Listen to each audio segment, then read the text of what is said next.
So, today's conversation is about the new economy that we are already stepping into. And why is it that so many of us feel disorientated, exhausted, and like the old way of being is just no longer working? Today, I'm joined by a gorgeous friend of mine, Jazze Jervis, to explore some of the really significant planetary shifts that are going on for us in 2026. What are some of the shifts that are unfolding? And what is that actually signaling about money, power, our work, and our sense of value in the world? This isn't about predicting what's going to happen in the future. It's really about understanding how you can orient yourself when things are changing. And we're talking about all things ending. We're talking about what's emerging and how to participate in this new economy without burning out, without ignoring what your body is telling you, and without staying in this place of scarcity. So welcome, Jazze, to today's video. Thank you so much for joining me in this conversation today.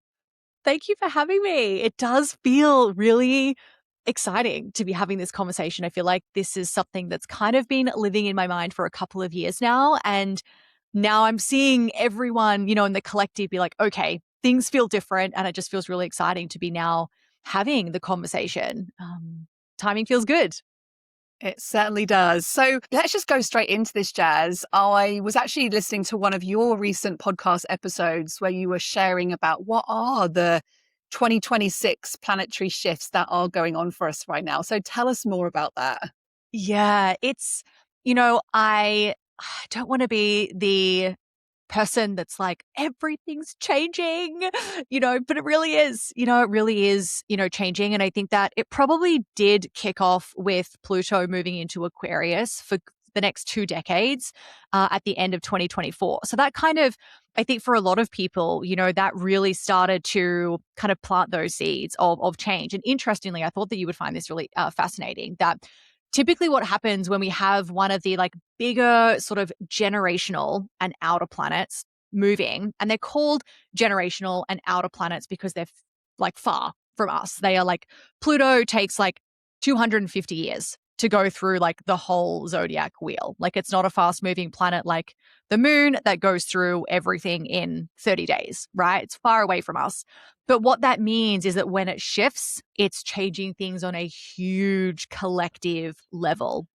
And what's really interesting is when Pluto first started playing around in Aquarius back in 2023, the month it moved in was the month that ChatGPT exploded, which I think is so fascinating because Aquarius is the internet. It is information, it's intellectual, it's humanity, the collective. And I just find that so, so fascinating. But I think that a lot of those shifts started really kicking off with Pluto kind of moving into Aquarius for good for the next 2 decades at the end of 2024. And since that time, by the end of this year, there will be actually by mid year, every single outer planet and generational planet will have moved signs, which is significant. If you think about Pluto, like taking so long, to move, we've got Neptune, Uranus, Saturn, like Saturn's a little bit faster. It spends a couple of years in a sign, but the other planets are really slow moving. So if they're all moving at the same time, it's just such a huge shift. And they've all moved from earth and water. And if you just think of the energy of like earth being fixed and, harder to move, and water, I always use this analogy. You might have heard me talk about it on the podcast where you're like in a plane and you're flying over water and there's like a part of the ocean that's just a bit dark and a bit murky. And you're thinking, I don't know what's actually in there. We're kind of moving from that into all air and all fire. And what happens when air and fire mix? It rages. It's a quickening of pace. And so that I think is just so significant because these planets are impacting us collectively. They're impacting industry. So it's just a really huge shift and all happening at once. And I think we can already see so much of this, like even at a societal level, the things that I'm experiencing in my life around money, around home education and the schooling system, around how we're challenging these old structures of government. We're no longer trusting leaders of political parties. there seems to be so much significance in us societally, I think, wanting to let go of these old generational structures that have been in place for such a long time. Is that the significance of like the Pluto influence? So is that what you're talking about here? Yeah, for sure. Because Pluto moved from Capricorn, and Capricorn is structures and hierarchy and government and it's traditional, like Capricorn is a very like it's an earth sign, and it is about, ambition and achievement, and I think that that's being really rewired, and I think that that is, when we're moving from something that is tradition and hierarchy and structure into Aquarius, which is like, I'm basically just going to pull all of this down because it's no longer working. It's no longer benefiting the collective. I want to give power back to the Ooh. people. That's really what's happened for sure. I remember last year I recorded an episode on some of the shifts that may be happening around money, and especially with the digital economy, like how that's going to change the trust that we have around money, because rather than it being controlled by the banks and those kind of systems and structures, is actually we're going to have to take back that element of control. And I'm really curious. I know that you talk a lot about some of the ways that we are going to need to think about in our lives and in our businesses that are going to be really important that we navigate around these planetary shifts. Can you tell us a little bit more about that? I'm so excited to get your input from an Yeah. astrological and I know also as well you specialize in human design, the personalization of that through the planetary shifts. So yeah, let's dive deeper into this because I think that a lot of people are going to be interested about the actual application of Mm. these changes and what they need to be considering right now. Yeah, of course. And I think a really good example and a really good transit and shift to illustrate the significance of this is Neptune. Neptune moving from Pisces into Aries, which happened just recently. And Neptune was in Pisces since 2011. So for many of us, we have really only built our business in a Neptune in Pisces era, unless you started your business pre 2011. Now, that is really significant because Neptune really does connect with collective consciousness. Neptune is about, yeah, like our psychic receptivity, creativity, mysticism, spirituality, those kinds of things.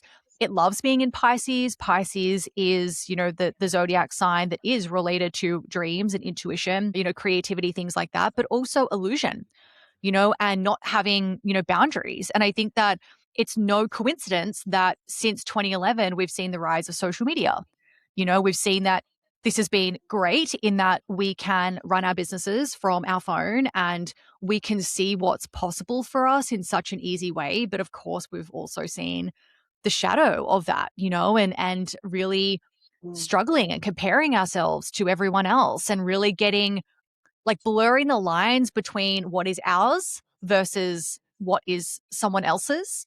I think that one of the things that typically happens with these two energies as well is that guru style energy where we're kind of like really outsourcing our power to other people because both, Neptune and Pisces are connected to this illusion, and just like the blurring of the lines. And I think that it's so significant that it is completing that cycle in the Pisces ruled area of your chart. And Neptune's moving into Aries, which is the first sign of the zodiac. We're going from endings and lack of boundaries and the subconscious and mysticism and psychic receptivity. And then we're moving into, this is my time to go after what I want to create. Aries is new beginnings and new starts, which is why we can really feel that energy. It's always significant when we move from Pisces to Aries, no matter the planet, because it's the end to the beginning, like this, the snake year to the horse year, numerology as well, it's all converging at once. Yeah, I remember thinking about this actually in terms of money. That because I live in Jersey in the Channel Islands, and Jersey is numerically, if you look at the letters of the name Jersey, it represents a one in numerology. So the island has the energy of innovation and creation and leadership, which is what the one represents in numerology. And I remember because I've lived in Jersey twice in my life, and I remember when I came back to Jersey, I immediately felt, it's like as soon as you put your feet in the earth on Jersey, you literally feel this energy of newness and creation and like forgetting the old and welcoming in the new. And I was thinking about this in terms of money, that I really believe right now we're moving out of this closing of this 9-year energy, this closing of healing our relationship with money and being sometimes trapped in those healing patterns into actualization. What is it that we actually want to create? What is the life that I want to create where money is part of the way that I can create that life? But also it's about some unknown factors.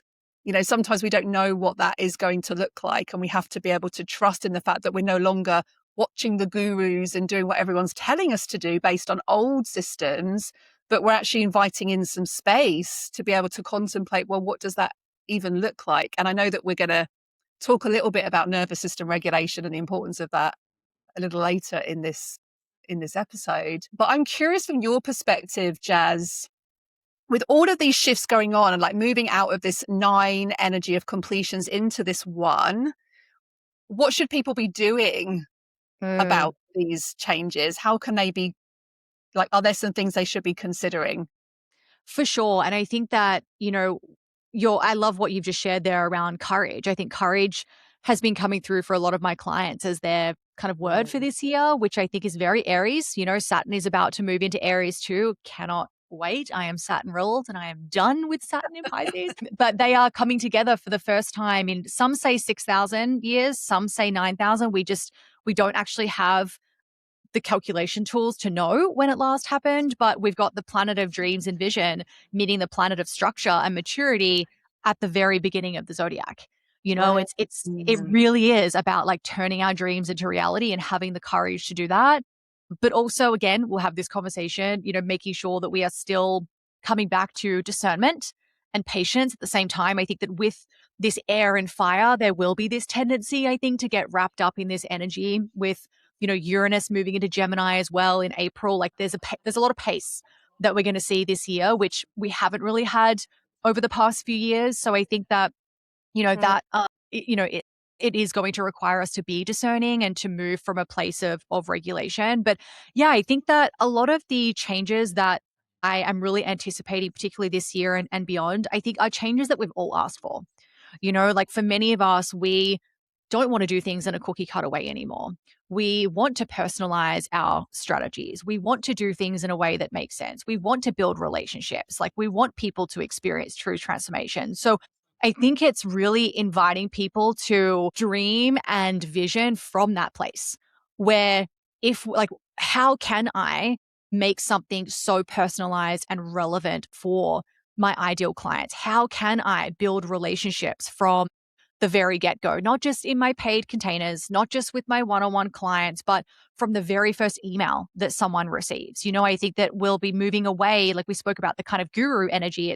We're not talking at people anymore, we're talking with people, so our content is less, here are 5 things that you can do this, or here is the one shift that you need to make.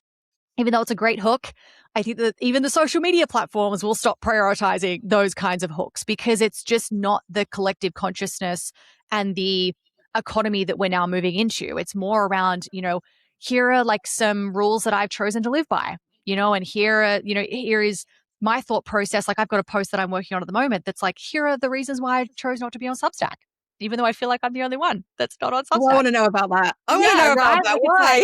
And it's less about like, here is why, like, here is what you should be considering, and more about like, here's why I have decided to not make that a platform of priority right in this moment. And that's really the era that we're moving into. I think it's far less curation. I think we're all tired and burnt out from trying to maintain this, like, I'm an authority and that means I must be perfect. We're all done. We've had enough. And I, for one, Thank am God. just not interested in that kind of content, you know? Like, I want to see the messy humanity. I want to see all the things that, you know, we were just talking before about maybe doing more, you know, vlogs and behind the scenes of you can tell me about your launch, or you could just show me and you could just record it over the 4 weeks that you're prepping or whatever it is and just take me behind the scenes. Like, that, I think, is what we are really shifting into. And I think for many of us, it feels scary because it is change. But when you really think about it, it's all of the things that we've been asking for, you know, and that we Mm. want as well. So, given that you've just said content is no longer going to be about the 5 things, Yeah. but more about like, well, I actually do have 5 things written down here that I know we Slow wanted to talk transition. about. Slow transition.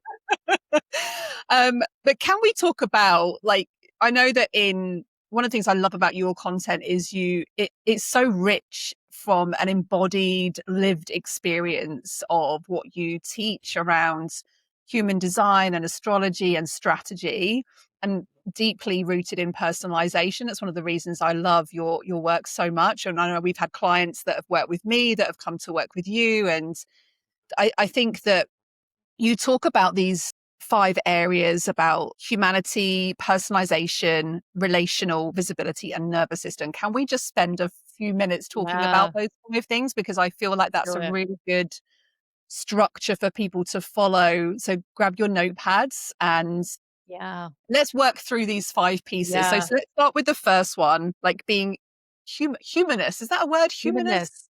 Yes. Yeah, humanness feels like, I mean, it just underpins everything. I think in this economy, like whether we're looking at things through the lens of content, you know, offer creation, all kinds of things. You know, I think at the end of the day, we are moving into a tech-driven world, an AI-driven world, and I think that Mm, slowly, what are we left with? Our humanness, you know? And so I think that mm, is what is really going to underpin everything. And I think that's where the whole, it's less, you know, here is the one thing that you need to do, and more about like, here's how I'm approaching this, you know, like here is how me as a human in my current lived experience is navigating this shift.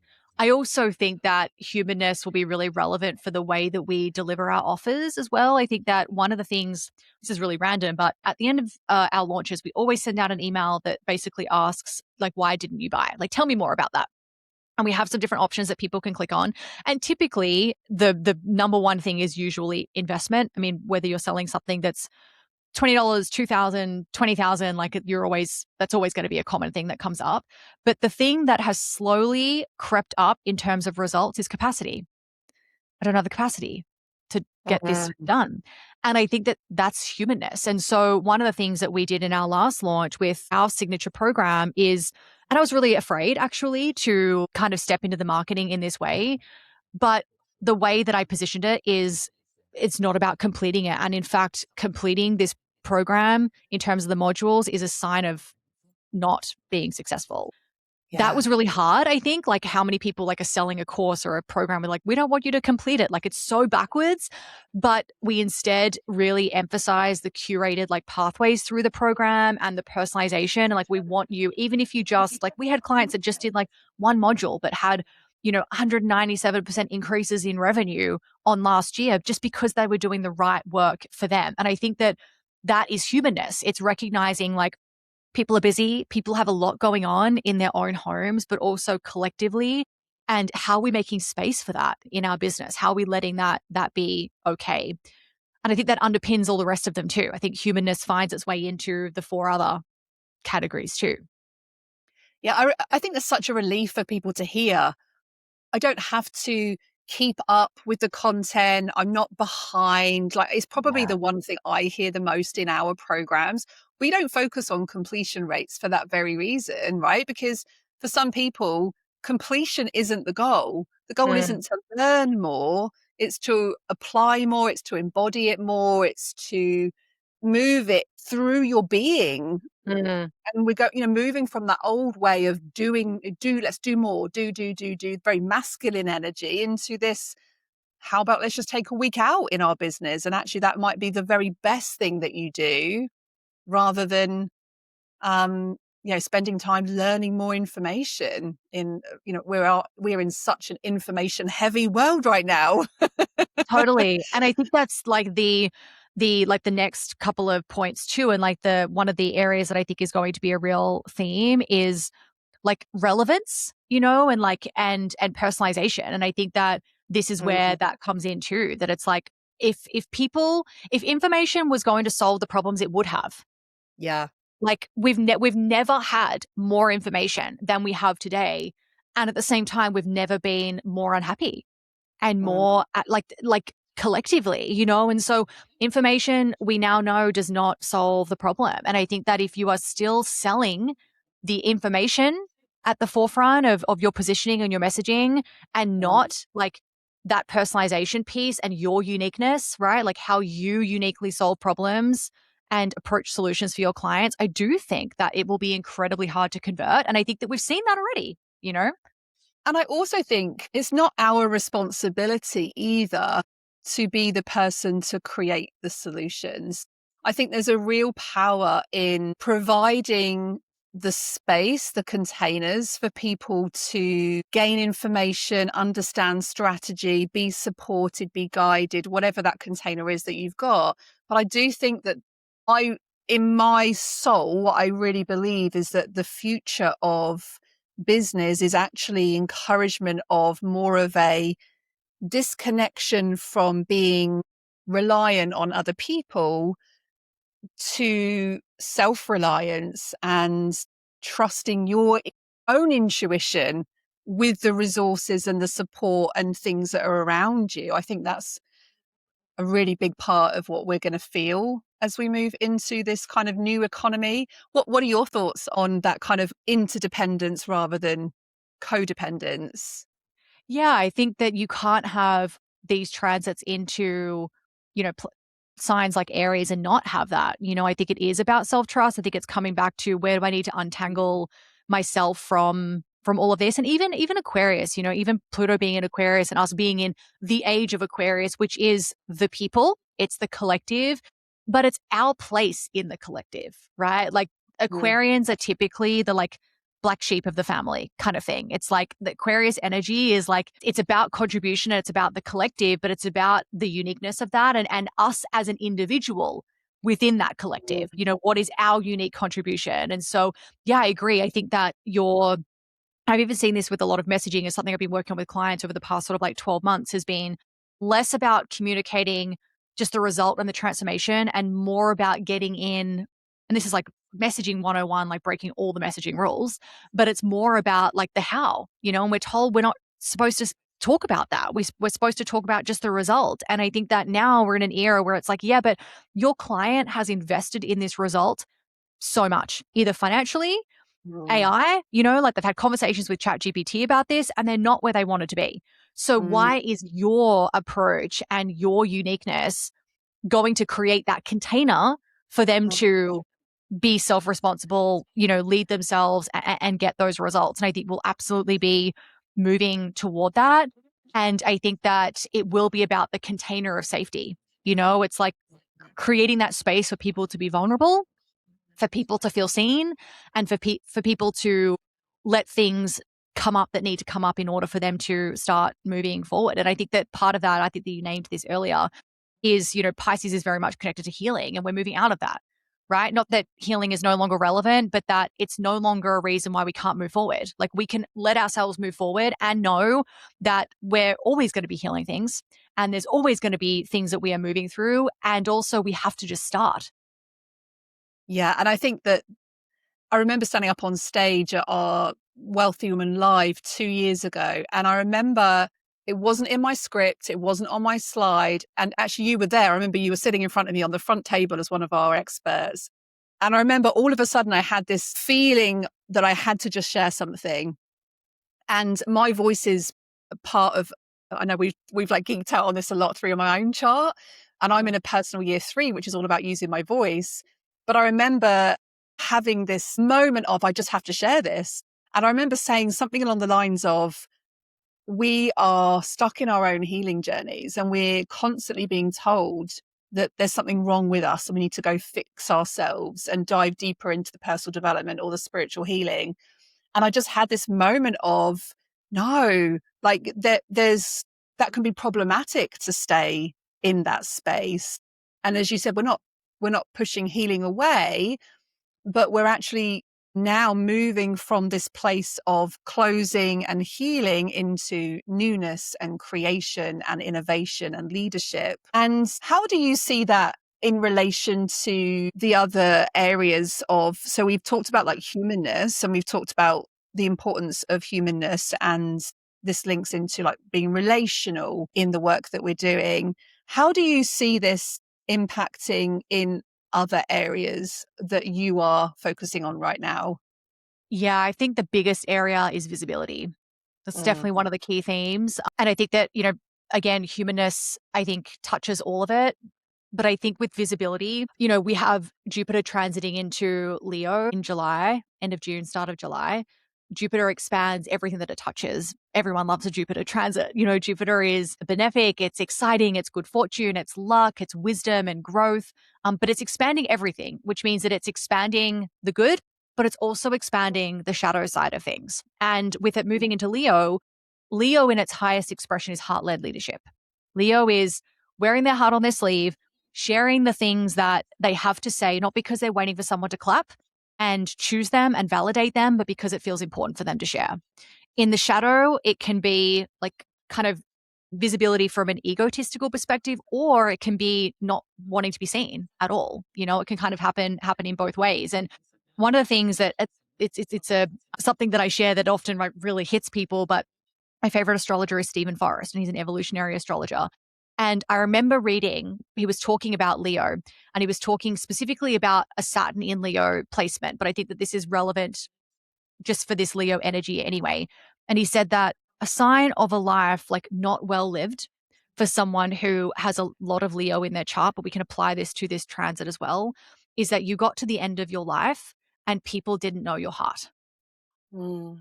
And people didn't know what made you laugh or like uncontrollably, and people didn't know what you did for fun, and people didn't know that about you.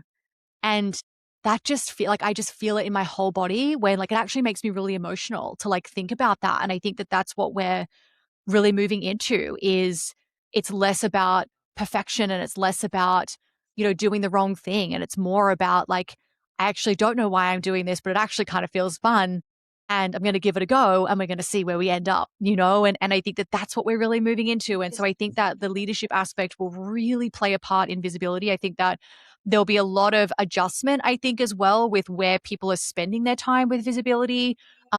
As you know, like a big thing that we're doing this year is a lot of connection and collaboration with other leaders and things like that. And that to me feels like really supportive visibility for me as a person. I much prefer being in connection with people's communities where it feels a little bit more intimate than being in something that is big, a lot of people kind of watching me. And I think for so long, I told myself that that was like a block. Yeah. And I think that I just realized over time that I'm like, I just prefer that. Like, I just feel better in those kinds of environments. And I think that we'll have a lot of those like realizations and people will be like, I'm on this platform or I'm doing this thing and I actually hate it. I don't enjoy this one bit. We were talking about YouTube before, I think that we'll see a lot of people starting to be like, why am I here again? Like, why am I doing this? And I think that's going to be a really exciting, really disruptive, I think, a little bit, but also really exciting. And I think we'll be moving into much more aligned, authentic, real expression. Yeah. I want to ask you what brings you fun now. Yeah, of course. So currently I'm a massive homebody, Cancerian, even though I'm an Aussie living in Portugal and I love adventure. I once saw this meme that was like, I'm either like not leaving my house for a week or getting on a plane to a different country. And I was like, that's me. And I know that you can relate with your Sagittarius energy as well of Totally. freedom and adventure. But currently, because it has, it's been raining a lot here in Portugal, it's been quite bad actually the last couple of weeks. We've spent a lot of time inside. And currently, the thing that brings me so much joy is I've been watching lots of YouTube videos about like spirits and ghosts and things like that. I know, super random, but we're really into that. Yeah, Ghost we're really into hunting? it. Pardon? Like ghost hunting, like Yeah. Ghostbusters? Yeah.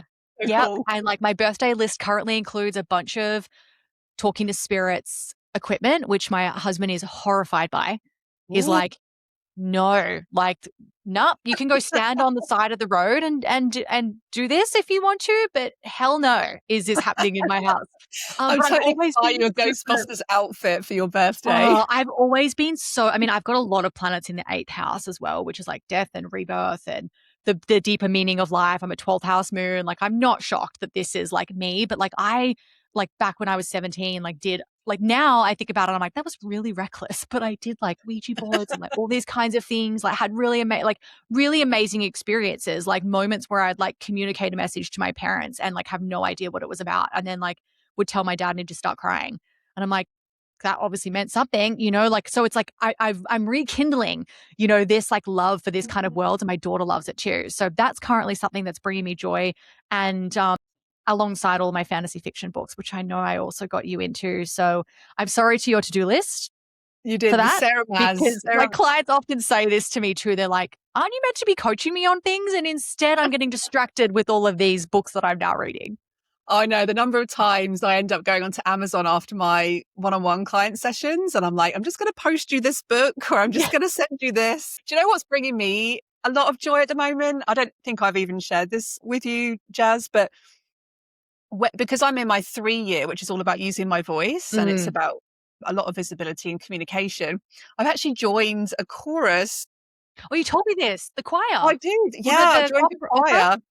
Yeah, it's an opera choir. And everyone always says, like, do you sing opera? I'm like, I think no. I asked you that. I think that was my first question. But it's so fun. It's a local production. I have to sing Jerrier, which is the old Jersey Yep. dialect. It's like a Normandy French influence Oh, dialect. And we get to perform in March on the Jersey Opera stage, which is just this magnificent, beautiful building that was renovated last year. Yeah, so that's what's bringing me love fun that. this year. Love that. And slight digression, but I do love that question that Mm, you invited in around the heart and, what would it be like if people didn't know? And I think that's yeah. such a nice way to contemplate your life's work, whether you're employed or self-employed. And I think it is important to start really considering, if we're moving into this newness, this new economy, this one energy, the horse energy, the new beginnings, what is it that we really desire? And it might not come from a place of what we know, it Mm, comes from a place of what we don't know. yeah. And I just wanted to just talk a little bit about, I know that nervous system work is a huge part of your work. And I know you and I both were in an embodied program together where we were learning a lot of somatic tools to really embody the richness of our work and our leadership. And I would love to just understand more from your perspective with astrology and human design. What does nervous system regulation look like? Why does it even matter? Yeah, it's such a good question. And I think that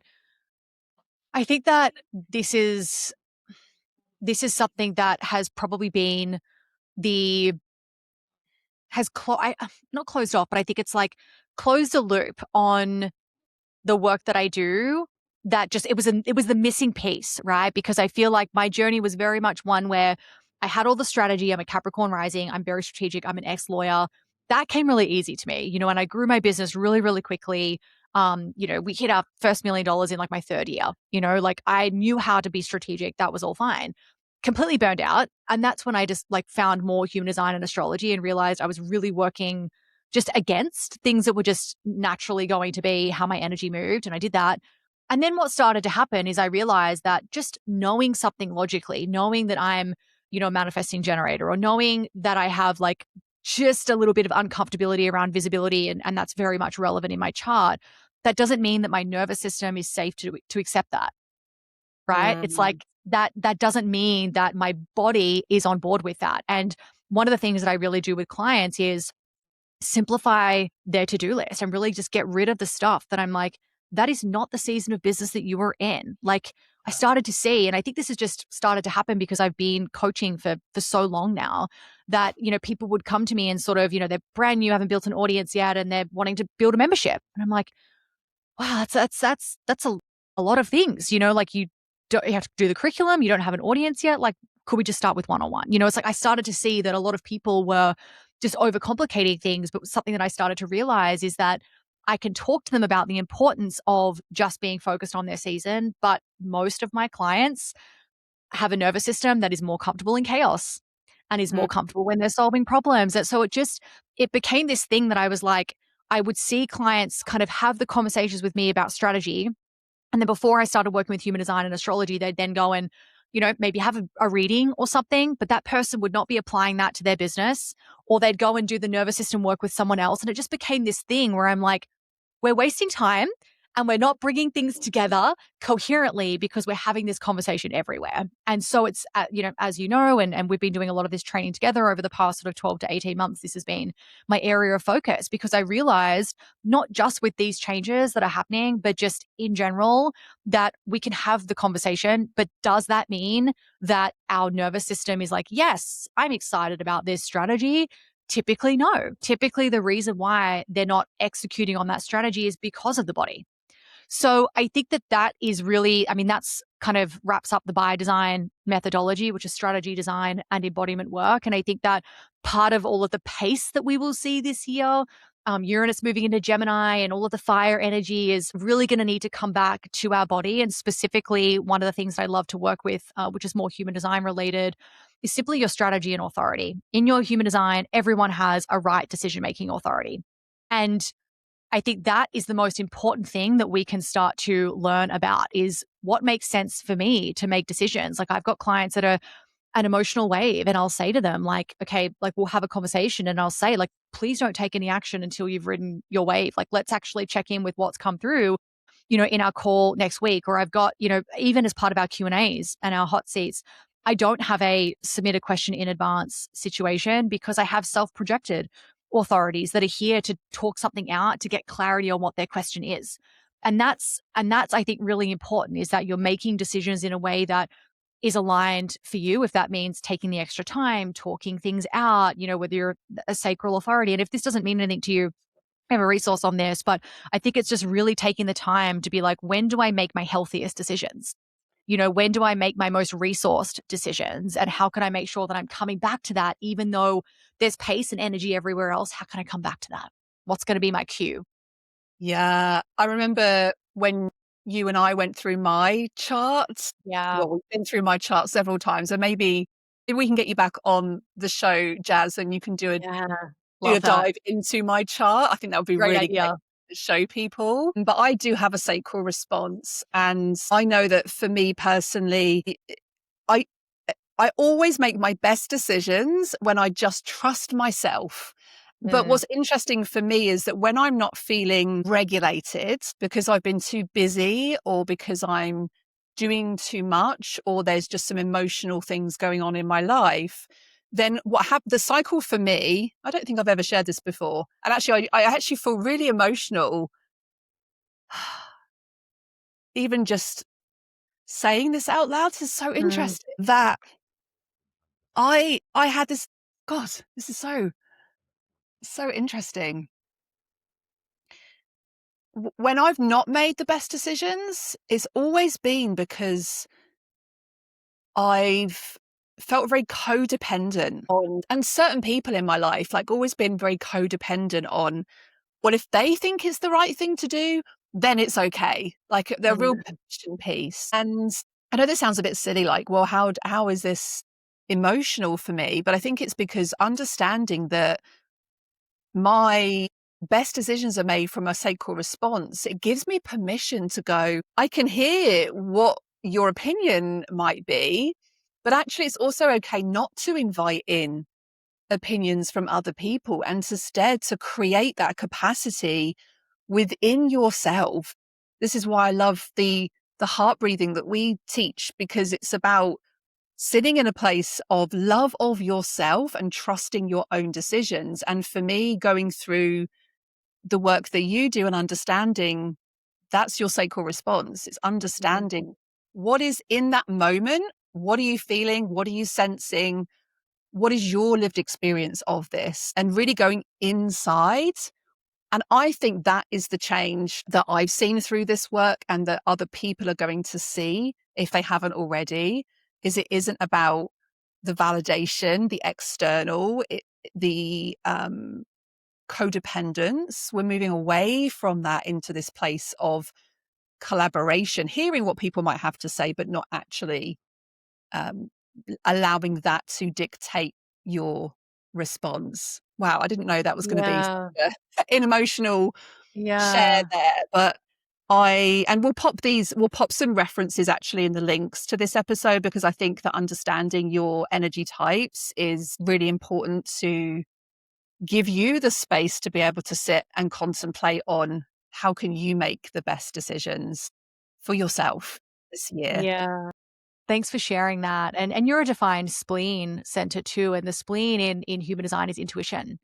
It's instinct. And I notice this a lot with Tom and I, my husband, because I'm undefined. And so I can outsource a little bit as well, and I can hold on to things that are not healthy for me for longer than I need to, because when that center is like open, it's you just don't have as consistent energy with like experience with that energy, and the spleen is intuition and instincts and well-being. And my husband's defined, and like we'll go to lunch or dinner or something, and I'll be like, "Oh, like what are you having to drink?"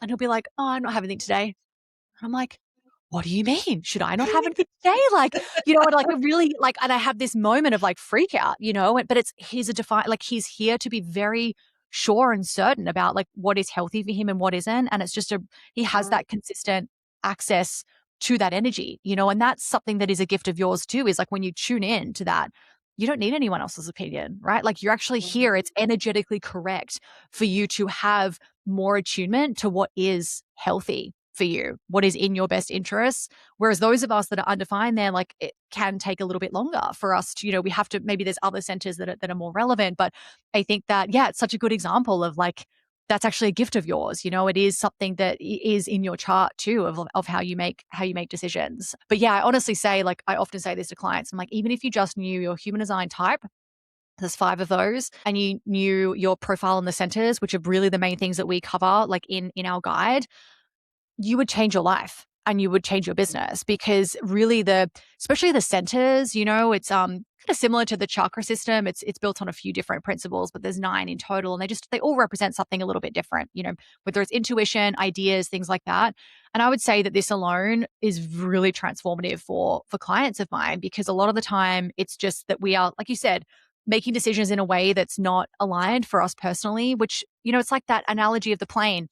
It's like if it's 1 degree off course, like I can't remember the exact analogy, but like that's what I feel about the human design centers. That it's like you start making decisions that are energetically correct for you, and everything will change for you.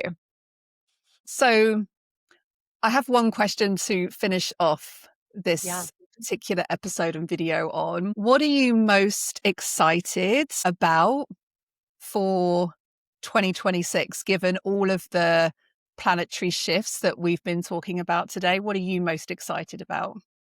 I'm most excited to see more individuation. I think I'm most excited to just hear people's perspectives that isn't AI generated, that isn't because they think they should say it, but because it just genuinely is something they give a lot of F's about, it's like, it's something that they care about, and I think that that's what I'm most excited to see is I'm excited for that in myself too. I'm excited to see what happens when, I peel back some of those layers and really start to step into, that style of creation and bringing people into my thought process and thinking. And I'm just excited to see that with everyone else. I think that we'll really start to see really unique ways of doing things, really unique ways of delivering the work that we do, and I think that I think 2026 rewards the curious.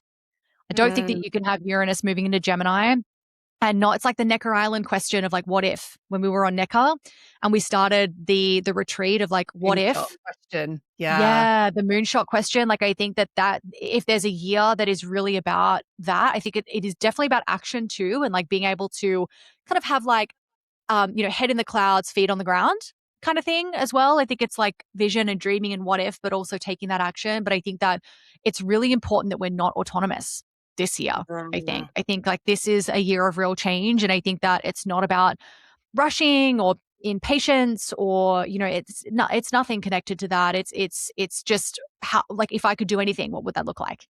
if I didn't have to be on social media, or if I could do everything in person, or, really asking yourself those questions that maybe you have had in the back of your mind or in your soul or in your heart that maybe you just haven't felt has been possible in the economy that we've been in. It's possible now. Like, anything is possible now. And so I'm really excited to see that be really brought out in everyone this year. Yeah, I love that. I love that. Thank you for inviting in that curiosity Yeah. into our minds, into our bodies, into our hearts from this episode You're today. welcome. Thank you so much for sharing your wisdom, and let's definitely do another Yes. video on Let's. diving into the human design pieces. That would be super fun to do. I'll pop a link in the show notes as well to Jazze's Instagram, which has some amazing resources on there, her podcast as well, all that jazz, and the human design energy guides that we were referring to as well. So if you want to dive a little bit deeper into this conversation, then come hang out with us and join us for, a year of change, but a year of excitement, and a year of uncertainty, and a year of holding space for newness to move into your thought space this year. I'm excited for that. Thanks so Me much for too. listening, guys. Thanks again, Jazz. And I'll see you again on the show next Monday.